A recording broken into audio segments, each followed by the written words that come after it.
Yep, I remember being fucking terrified of those things. Yes, dude. It was real time, right? Like it wasn't like turn based. It wasn't. No, yeah, this is real it was time. real time, right? Yeah. And like this is exactly like Jude. Did you ever play the like? Well, yeah, we've talked about Chip's challenge, but like with the teeth enemies, because those are the ones that like targeted you. I never got very far in Chip's challenge, so I don't know.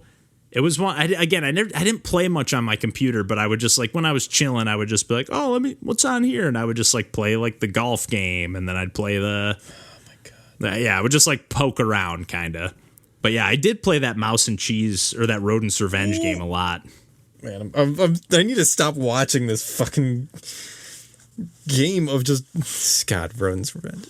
God, dude, it's a good game. It is a good game. Like such a simple mechanic. That's all you need, man. That's it. It's simple mechanics and a good style. Because even looking at it now, I'm like, I would play. Like if they just jazzed up those tiles a little bit, like I would totally play. I mean, I'd play it regardless. But if they just jazzed up those tiles, I'd buy it for $5 on Switch.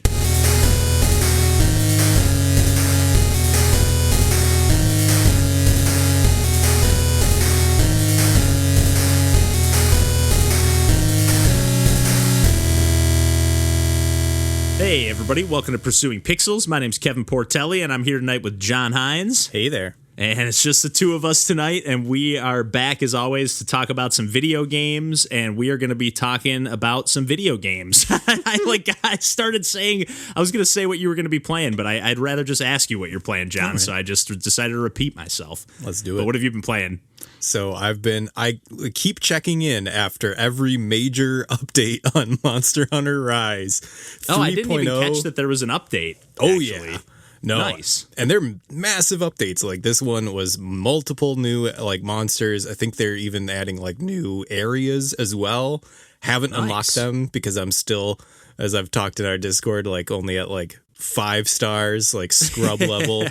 Haven't gotten to 7 yet. But yeah. Oh man, like what? And these aren't like DLC. This is just like an update. Yep. Just brand new content built into the game. Like I'm really happy with this like purchase. Heck yeah.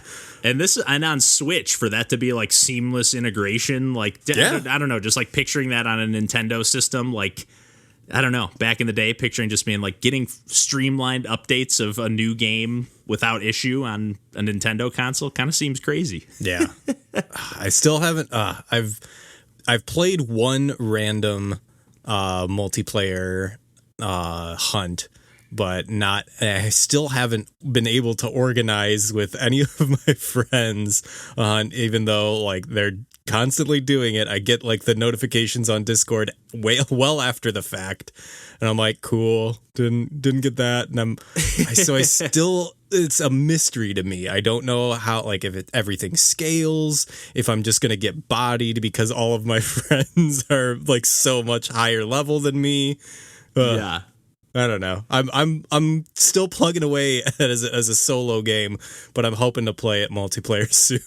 Yeah. We'll have to check in again if you do end up syncing up with some of those guys, which I hope you do, because I still, every time you mention it, I'm like, maybe I'll die, because I did double check. It is Monster Hunter World is still on Game Pass, and every time you mention it, I'm still like, or it comes up in the Discord, I'm just like, maybe I'll download it. And I looked at it it was like 90 gigs, and I was like, with the way my internet works these days, I'll download that overnight. I was like trying to play something, so I was like, not right now. Yeah.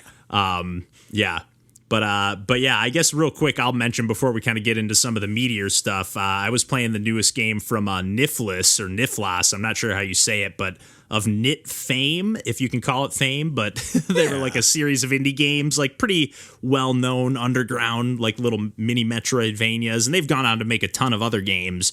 But I've kind of fallen off the track a little bit as far as like keeping up with every single release. Like they've made a few more Nit games in that series. And then I think they made, I forget what it was called, but some kind of puzzler like Ernog or Ernog Unlimited. It's got some weird name and weird spelling, but it's kind of similar to the Nit games, but a little more puzzly. And that's KNYTT. for Thank you for spelling that, because I was thinking about it earlier. I was like, when I talk about this, I got to remember to spell it, and I totally forgot. But yeah, I've been playing Ynglet, which I guess I should probably spell too, although I think this is a real word, but it's Ynglet. When I typed it in, it didn't underline it in red, so I don't know what it means. But basically, you kind of play it. The way I remember seeing it pitched before was I thought it said a platformer without platforms.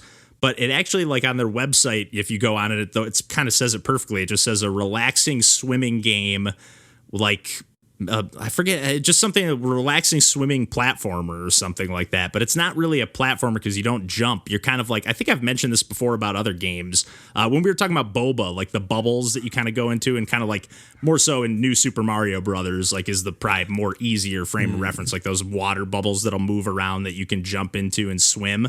It's like, this is like how it works at all times. Like you just like swim into these bubbles and you just use momentum to like launch yourself from one to the next. And if you fall down, like gravity will just take you down. And it's all about like launching yourself and angling yourself. And then eventually you get the ability to dash. So once you're outside of those bubbles, you can like freeze time or real, super, super slow-mo time, and then like launch yourself in a direction. Like you get like a cursor that kind of points in, 360 degrees.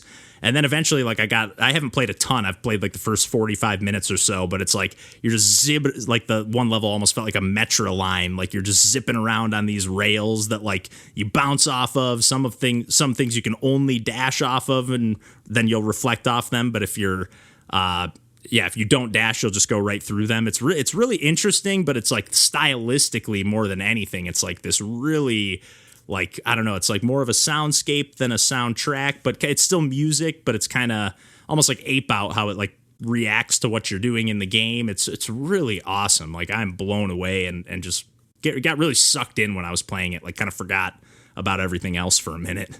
Yeah, I was watching some clips of it after you like mentioned it, and I was trying to I definitely, it reminds me of other things. And like when I was thinking of, I didn't have the frame of reference for like the new Super Mario Bros, but I was thinking of like in Celeste on the stages where you use the momentum to like launch through.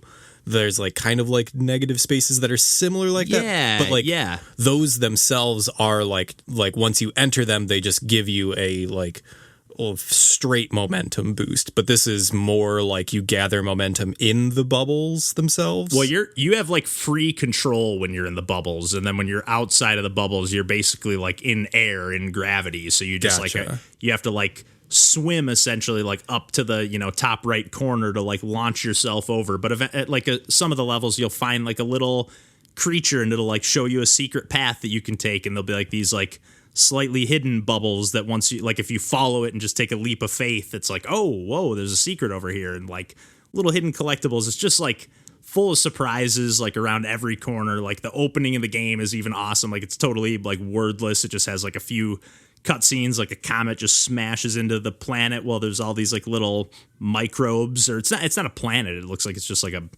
cell or something, but there's like all these weird like. Yeah, that specifically was also giving me like electroplankton vibes.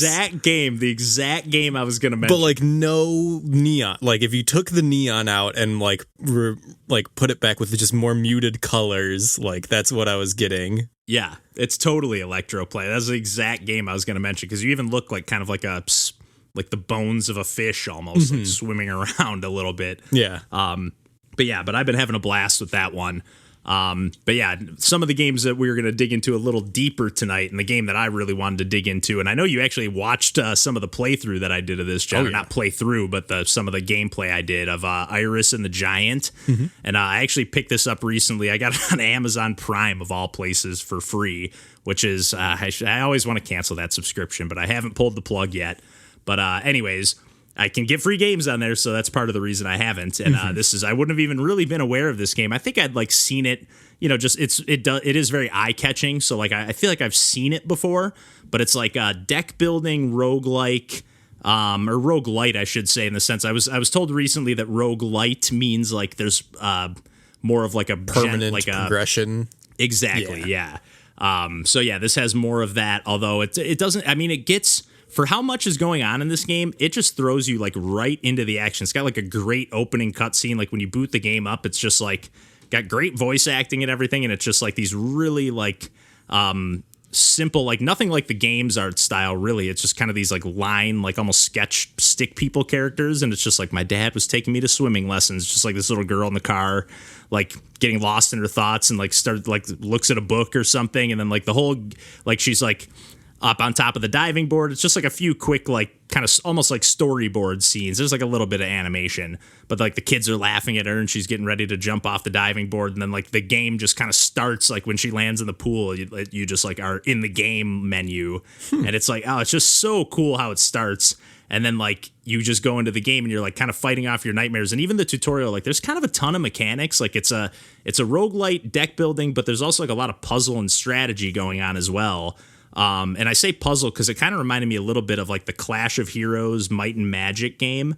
Or maybe it's Might and Magic Clash of Heroes, whichever order, but from Cappy, that was like that puzzle battle game. But it kind of reminds me of that in the sense that like there's rows of enemies and it's almost like it's not a match 3 puzzler in any way, but like you can like get cards that are like attack all the enemies of one type or one species, or attack all the enemies in the first row. Attack, like if you get a bow and arrow card, you can attack enemies in the for any row, I think.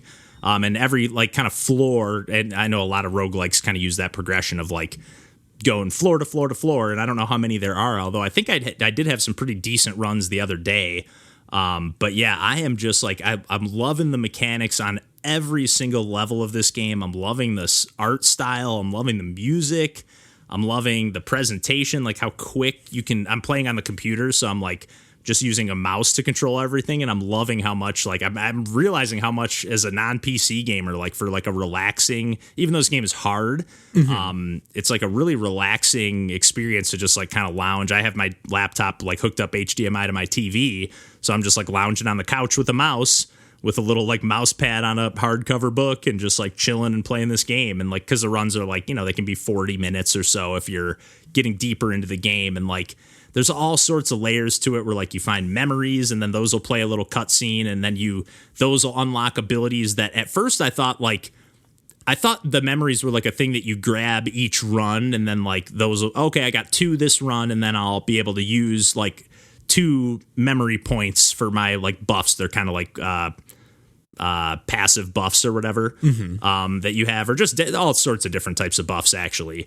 But it's like every time you get a memory, that's a permanent upgrade on this skill tree, and it just like unlocks more of the skill tree. So like now I have like 6 memory points to spend, and I can spend those almost however I want, but sometimes like 2 particular abilities will be like tied together, where they're like, oh, you have to pick like upgrade this or upgrade this. Like you can't have one or the other. But like I've been able to really stack where like some of the upgrades are like this enemy will have an hourglass over its head, 1 per floor, where like if you kill that enemy you'll get an extra turn right away, and it's just all the different cards, all the mechanics. You also can find imaginary friends that have different challenges you have to complete to unlock, that also like they're just kind of like a buddy that give you another like passive buff of some kind. I've unlocked the ability to unlock multiples of them, but I've only unlocked I think 2 or 3. But there's just so much going on, and again, like I said, it just throws you, like the tutorial, it's just like, click on this is how you attack, click on this is how you defend, or this is what you're supposed to do. Doesn't explain like any of the new cards, anything. It's just like, all right, you'll figure out the rest. And it's just like, again, playing with the mouse, like I can just hover over the enemies, it gives like a brief description of what it does, and you're not really, and the reason I say puzzly and strategy more than anything is because like you're not really worried about HP that much. Although there are enemies that have armor that are like you have to take them down, but they're clearly indicated visually, like that if they're holding a shield that has like a diamond on it, like 1 diamond, it's like that's 1 point of armor. If it's got 2 diamonds, that's 2 point of armor, and you do have to kind of deduce that for yourself. But then there'll be like characters with a shield, and there's like a V on it. I think those take like 5 hits, but you can like then get a dagger that's like that'll kill an enemy in 1 shot, no matter who they are or what they are. But then you'll get, I think it's based on Greek mythology, I want to say. Like I've seen like the Hydra, I want to say, or like the Gorgon. I don't know. I saw some like weird beasts that definitely sounded familiar. I don't know if it's Greek. It might be Norse mythology. I don't know. But it definitely is like, I don't know. I can't gush enough about this game. And I know, again, like I said, you watched me play some of it, John. Do you have any thoughts on, like, other than I've just been gushing about it? No, like I agree with everything you're saying, and it really looked like a game that was especially up my alley. Like it does. That's have, what I was like, thinking. The different weapons that like do the different things. Like the axe will do like the like full line across. And then the like dagger, like you said, will just like kill an enemy like fatally, like right from the get-go. But the thing that I really like appealed to me that I thought was really unique about it as a deck building game was that you would be getting cards, then you would just be spending cards. You wouldn't be reshuffling your deck. So like I forgot. I can't believe I didn't mention that. Yeah. It's like but the main mechanic. Yeah. So like, yeah, you either will lose when you run out of health or when you run out of cards. Yes. And I just really liked that as a mechanic. So you're constantly like either stealing cards from enemies or getting them from chests or from like leveling up or like various mechanics, because there's different, there's not even like, there's a leveling mechanic, but then there's also a will mechanic. I don't remember, like, it's crazy. Yeah, there's like star points. There's like 3 different tiers of like buffs that you can get during your run, like outside of the ones you pick pre-run. And then, yeah, I can't believe thank you for mentioning that, because I can't believe I forgot about that mechanic, because it really, and I love how when you die, like you even get these, like one enemy will like attack you with sorrow cards and throw them in your deck, and then you have to play those and lose 5 health. Or you get, maybe you can find ways to, I haven't actually found ways to discard cards, but like when I died from that on one run, it was like sorrow consumed you. Like not I died.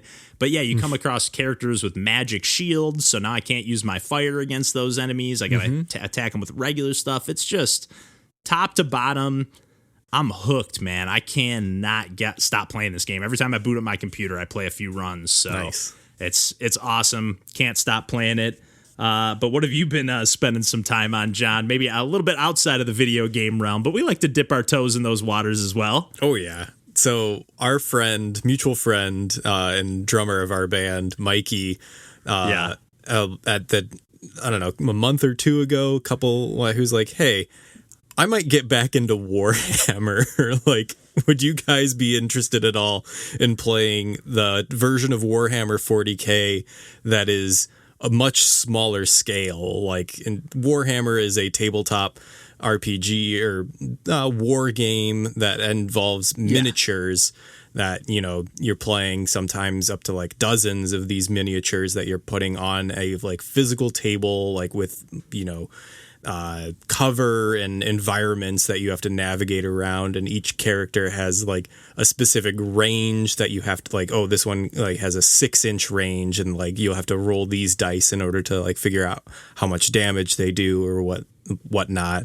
And that's always been incredibly intimidating. But our friend Mikey like played it when he was younger, and like, it was a hobby that he had when, you have the time and other people to play it with. And right. He's like, hey, Warhammer has this shorter version called Kill Team, where you only are playing with like a couple miniatures instead of like this massive army, and games only last like 30 minutes or so. And I was like, you know what? Yeah, I'll give that a shot. And then I took it upon myself being like, you know what, if I'm going to go into this, I might as well like, learn some of the lore, like actually get into it, like not just, show up, know nothing, and like not put any effort into it. Yeah, like teach me everything. Yeah, right. And you guys have been going back and forth a bunch. Oh my god, you are being spared the bulk of it, because most of it is just me texting. For a while there, what I was doing was just like going onto the Warhammer wiki and like clicking a random article and reading it until a like sentence made me say "what the fuck" out loud. And then I would go click on that, and it is bonkers. The whole like universe is ridiculous. Like I'm pretty sure like coined the term grimdark. Okay. In terms of like being like, overly brutal and like oh, like everything's really depressing, or like it's I think it comes from the like tagline of it, like in the grim darkness of the future, all that there is war, or something of like that. And I don't even remember it, because I've been in this so deep now of just looking stuff up. I got into Necron, which are these immortal skeleton robots that are. Oh, they're robots? Also, I didn't realize that. Oh yeah, like they're. I mean, there's so much more. But for like, Mikey was very kind and literally bought me a set of like the base warriors, and like I've taken it when we were even recording the podcast with Randall. I think I was talking about I was on eBay finding like used units for that I could specifically use on Kill Team, and man, what I've been doing most recently is just painting my little guys, because there's so much. It is a really fun and like immersive and massive like world, basically. Like there's so much like I don't know like what the vast majority of the factions are or do, or like anything about them, because I've only learned about my specific like group and what they can do, and I only know in the context of this one very specific game that I haven't even played yet, because there's so much that you just need to. I mean, again, you don't need to do any of that. Like you can just play with stand-ins or proxies where you're like, oh yeah, like this is a bishop from a chessboard, and like that's going to be this character. Right. As long as you have the rules, you can play it however you want. But like, and that's both I think a benefit to the series or the entire world or hobby, but at the same time, it is incredibly like, I think hard to get into. Like, I think that's a hard ask for like people to just even learn the rules, especially if you don't have like a group of friends to play with, or like a dedicated like community that you can be a part of. Right. Like the nice thing about video games and like playing things remotely is that you can have like a lot of that streamlined. Like unless you are playing with someone who knows the rules, knows like, oh, this is the dice roll that you have to do for your. But that's Mikey's never played as my guys, so he has no idea what the rules are for mine. That's interesting. How many factions are there? Just like if you have a rough estimate, you don't have to. At least a dozen. Okay. And like they all have their own rule set. Like it's like a whole like kind of not game, but I mean we're talking like very different types of play, I guess, play styles. Yeah. So there's the hurdle of, actually knowing how to play the game and like having at least enough pieces or enough proxies in order to play the game. But it's also expensive. Like that is a ridiculously expensive hobby for like really like you can make your pieces look incredible, and people do. There are professional painters or like people who like make everything look incredibly gorgeous. But dude, yours don't look half bad, man. You have not seen what like they could look like. There are oh no, I've seen some amazing ones. Don't get me wrong. But when you sent yours, I was like, man, you and Mikey both. I was like, man, these look sweet. I mean, and like, it was better than I would ever expect, like that I could do. But they're little pieces of plastic. They're little dudes. Yeah. Like they're. But is the pressure on, like, because you're just saying they're expensive? Like, do you feel like, oh man, like I might fuck this up? Initially, I was, but like at every step of the way, I was always like, oh, I need to have this be perfect. I need to make them look as good as possible. And then I was like, I'm playing with my one friend. This is all I don't need to like agonize over this and make it look flawless. I can just have fun.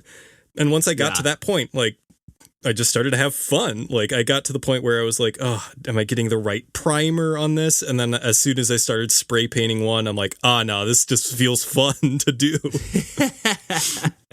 That's awesome. That almost reminds me of like when I get like a new amp or something, and I'm all like super protective of it. Like, oh, I don't even want to take it to the show sometimes. And then like, but eventually I do, obviously. And then like, once it gets its first ding, it's just like, chuck this thing, do whatever the hell with it. Like, just as long as don't be, like, be careful with it. But like cosmetically, couldn't care less. Yeah. I did have the luxury of at least, Lauren, my wife, is an artist, so she has like a bunch of stuff already that I was like able to like launch off. Yeah, I got specific, paints that were, the colors that I needed, but I was like, oh, I have an old attaché case, and like Lauren has a bunch of like foam core, and I just made a like custom case that I could fit my entire like kill team army in, and I was like, oh, this is nice, and cost me $0. Nice. Yeah, that's awesome. Yeah, if you and Mikey get into it, I know Mikey's in the past, he's even kind of like grilled us to be like, let me come on and talk about Control. So I know we're going to be having Randall a little less often, at least for a few months. So maybe we can goad Mikey into coming on if you guys play some Warhammer and talk about that sometime. Dude, that would be no fun. Promises. Yeah. But yeah, lastly, we kind of wanted to talk about some Paper Mario Sticker Star, or I wanted to talk about some Paper Mario Sticker Star, but I think we're both going to talk about it, but that's what I've been playing lately. I've been playing quite a bit of it, and I actually picked it up again today after like taking maybe not even a full week break, but I hadn't played it in a while. I felt like I had to kind of be like, where was I? What was I doing again? Okay. Do you still have 2 copies of the game? No, I finally got rid of the one. I can't remember. Like DJ got it for me for my birthday or Christmas or something some year, and then I like got it used or something at some point, and I just like forgot I had it or something. I don't remember because I definitely bought it after he got it for me. But anyways, but I'd always heard up till now that this game, or even until now, that this game just kind of got not necessarily panned, but the Paper Mario fans definitely just come and attack every Paper Mario game pretty much since Thousand Year Door.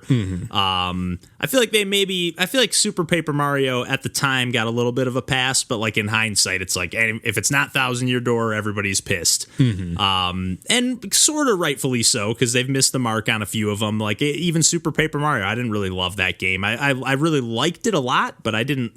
It's not the most memorable game to me, especially considering how memorable some of the first 2 games in the series are. Yeah. But having kind of heard such mixed leaning on the negative side things about Sticker Star, I'd kind of just been like, never played it until now. And it was just for whatever reason, the way it sits on my shelf, it kind of sits a little bit higher than the games next to it. So like I just kept looking at it every time I looked over.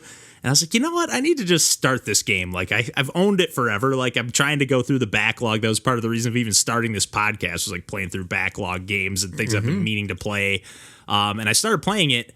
And I got to say, like, up until I was playing today, I was ready to come on the podcast and be like, I'm about to make not that this is the best Paper Mario game, but I was going to make an argument for like, this is up there, because it is like... This is why I told you to keep playing. Yeah, and I just finished the first chapter, and it's getting so annoying in some ways, like where I'm like... you got to backtrack so much, and like at first I was so excited by the level map, like the world map. It's like, oh, it's just like level based, and it's kind of like... My first thought was like, this is how they should have done Super Paper Mario, was like have levels like this and have it be like put together in this way. But then at first, when the game's like starting off, the battle system, I think the battle system is really interesting, to be honest. Not bad. I think it's actually I actually think it's the best of the, if I'm just talking about the first 4, which there isn't even a battle system in Super Paper Mario, and I haven't played the newer ones since then, but I think it's the best in the sense that it's the most engaging for the battles themselves early on, because you do like kind of have limited cards or stickers or whatever that you're like restricted, like you can't pick which enemies you have to attack, so you have to like pick the cards and like do the attacks in the right order. I find the combat to be really engaging up until they start adding stuff where like you have to have a specific sticker for a thing, and that's where the backtracking comes in, where it's like, oh, I was able to like cheese, or not cheese, but like just like muscle my way through this boss fight, which was like at the end of the first chapter. But it was like, man, I really had to like, I got, and the save points, like I forgot to save one time. And like when you die, it just goes back to the fucking title screen. It's like, what the fuck? And I forgot. Yeah. It's a lot of like, I'm at about 5 hours into the game, but I probably put about like 6.5 for all the time I've lost. But yeah, so I have my frustrations, but again, I really find like, cause there's so many different attacks. Like I haven't gotten in the groove at any point of like in Thousand Year Door, even like I get to the point where like every attack, other than when you like fight a new boss or something, like every attack from the enemies and every attack that I do, I can block them and I can land the hit every time. But I can't get in the zone on these in Sticker Star. Like I'm having to juggle around and use so many different things. I can't quite get in the zone, and then sometimes the 3D effect, which I think is awesome in this game too, like the way it's utilized. I always love that. I crank it all the way up on the 3DS. I love it. But yeah, I really like was loving it up until today, and then just kind of it's missing the mark a little bit. I'm gonna keep going. I got through, like I'm starting chapter 2. I'm gonna keep playing. I can't remember if I made it to chapter 3 or chapter 4 before I finally called it quits. And like, I think I have very similar feelings where I feel like it has a lot of really good ideas and does a lot of really interesting things, but it is just such a frustrating game. And that, yes, like I think I did like stop playing it because I kind of felt like it was wasting my time. And like a lot of things, especially like when it got to boss battles, and those were more puzzles than anything else, where it's like you just need to have a specific sticker that will trigger like this event, and that's like not really like. And you can beat like muscle your way through, but it's a slog. Like I had to buy a ton of mushrooms, a ton of like load up on stickers, and it was I barely made it. Made it. I think that's been a thing, a recurring theme for the Paper Mario series, is that since Thousand Year Door, they've really like reinvented it as like a mechanic while keeping the story and like the charm the same. So like there's a lot that you can keep coming back to in these games, but like they constantly change what the games are. And on some level that's, you know, impressive. Like they're making these competent like battle systems that are completely different from game to game. But at the same time, like it's just, I don't think that it's an innovation that they need to necessarily be doing. Title. I see what you mean. It seems like it's like they obviously have. I was going to say they probably, but they obviously have a ton of talented people at Intelligence Systems that are just like looking to push themselves, or like, we got to do something new. Where it's like maybe just like it can just be a new, fresh little twist. You know, it doesn't have to be like a full, you know, new cocktail. It can just be like add a little zest of something to that. Mm-hmm. Yeah, you know, man, I was thinking about. I think I replayed Thousand Year Door somewhat recently. Like that's one of the games that I'll revisit a lot. I'm really high on my list of favorite games. Oh yeah, it's up there for me too. I think last time I was trying to do a badge run where I basically only leveled up my badges and I didn't increase my health at all or flower point. Maybe I increased flower points so I could actually use badges. But like the thing that is really good, I think, about the first two Paper Marios is that there is a lot of customization. Like you can, you know, take the partners that you want and level them up, and you can like choose the badges that you equip that will give you different abilities and stuff. And like you can play the game the way that you want to, whereas like every successive game since is way more puzzle based, and you basically just have to solve battles rather than beat them. And that's not as enjoyable for me personally. Interesting, because I do find from memory, it's been a while though, but from memory, like I do kind of remember sort of breezing through Paper Mario and Thousand Year Door, like to the point where like you can customize and play how you want, but at the end of the day, it doesn't really matter that much. Like you're just gonna win. Like until you get to the. I remember losing at boss battles, and that's about it.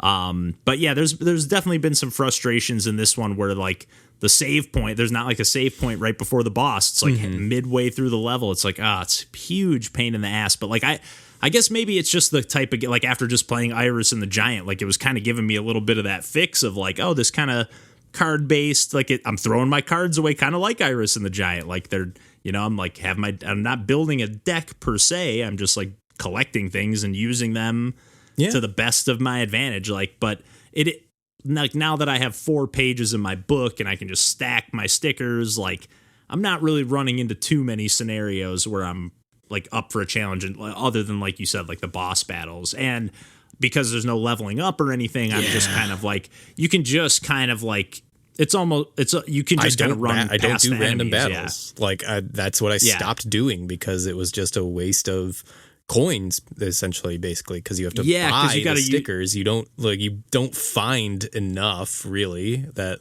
I mean, you can replay levels, and I remember doing that and farming hidden item blocks in order to get like all of the hammers or stomps that I need. But I don't know, that was frustrating when I was like, there's no point for me to do a random battle until the boss. Like they're just in the way.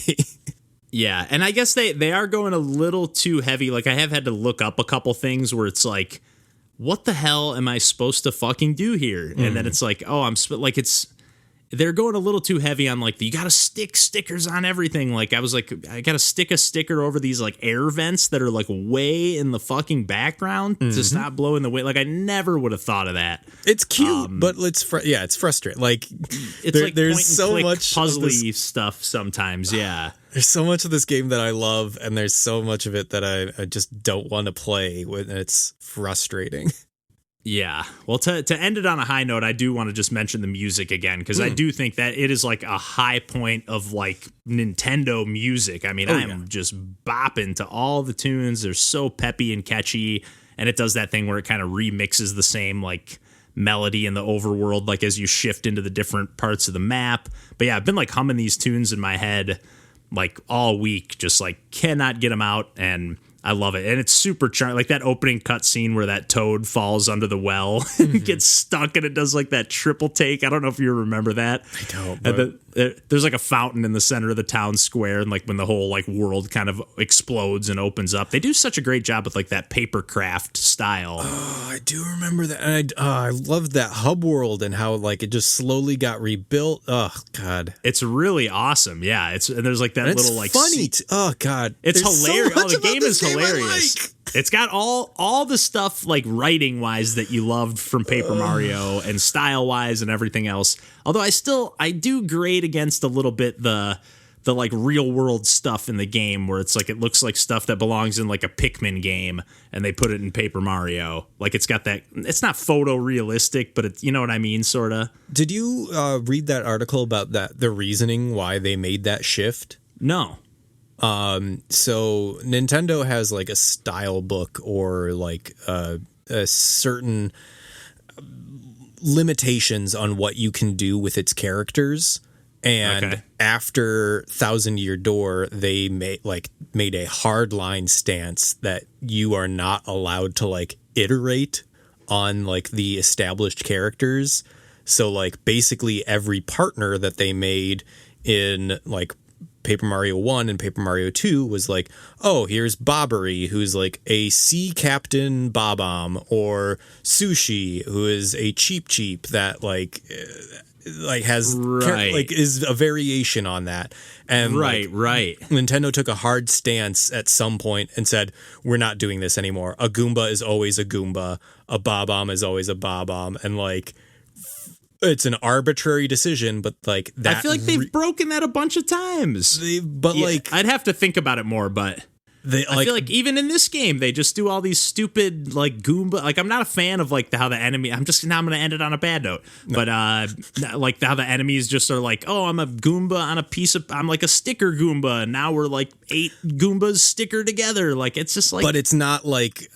Yeah, but those are like still enemies that are like Goombas. It's a weird. I know what you mean. It's an arbitrary decision. Like it's a line that Nintendo drew where like this is okay, this is not, and that really like boxed limits in the them. designers, and so they had to lean into the paper aspect of Paper Mario, and that translated into like here's a fan or here's a stapler, here's some scissors. A hole It's punch. it's like the most obvious stuff too, and it's just like, it's just a little clunky. But what my plan is to, now that I'm in World 2 and now that I've kind of hit the snags that I hit in World 1 where like I kind of know I'm going to need to backtrack, I'm going to keep playing through World 2 or like, keep playing and see if I can mosey my way through and not be hitting as many snags, then I'm going to keep going because I am enjoying it on the whole. It's like a good game to like have something on in the background kind of on the TV while I'm like, I'm still cranking up the tunes though, man. I love the music in this game. Oh yeah.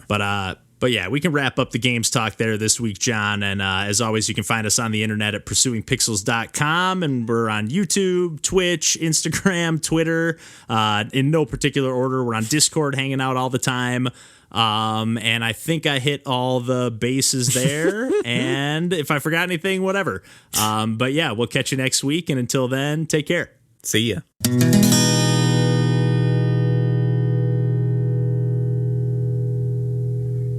What a smart Yes. dude. This fucking game. This is the same era that I played that Santa game at my cousin's house. Like it was like this game that remember we were talking about that like Santa platformer? Yeah. It was like, this game was sweet. This game was so good, but like I really want to play this game now. Fuck, I haven't thought about this game in like a decade. Dude, it would have never crossed my mind again. I'm gonna stream this game if I can find it.